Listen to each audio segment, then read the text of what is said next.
সবাইকে আশা করি আমরা সবাই ভালো আছেন। তো চলে আসলাম নতুন একটা ভিডিও নিয়ে। তা ভিডিওটা মূলত করতেছি, দেখেন সামনে একটা রিক্সা যাইতেছে, রিক্সার ভিতরে গ্যাসের বোতল, ঠিক আছে। আসলে কি এরকম গ্যাস দেওয়া কি আসলে কি ঠিক? হ্যাঁ, আমি কিন্তু জানি যে এরকম গ্যাস বোতল রিক্সা বা গাড়ি ব্যতীত দেওয়া ঠিক না যদিও। তো একটা বড় এলপিজি আর একটা আছে ছোটো এলপিজি, ঠিক আছে। এগুলো ডাইরেক্ট পাম্পে থেকে গ্যাস আনে, ঠিক আছে। মূলত আমি কথাটা বলতেছি কিসের জন্য, ডাইরেক্ট পাম্পে থেকে গ্যাস আনে এই জন্যই, ঠিক আছে। এটা কিন্তু দোকানে বিক্রির জন্য না। যদি দোকানে বিক্রির জন্য বলতাম তাহলে ঠিক আছে, ডাইরেক্ট পাম্পে থেকে নেয়।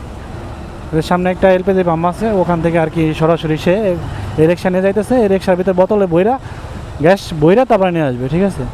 সে যদি কোনো দোকানে থেকে নিত তাহলে ঠিক আছিল। আসলে পেট্রোল পাম্প থেকে গ্যাস পাম্প থেকে আসলে কি বোতলে এরকমভাবে গ্যাস দেওয়া কি ঠিক গাড়ি ছাড়া?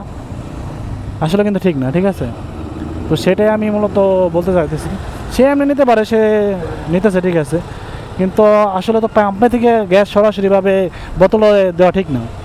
এটা কিন্তু কোনোভাবেই মানে করে না। তো সেটাই আর মানে করার জন্য যাইতেছে আর কি, সে উদ্দেশ্যের ভিডিওটা করলাম।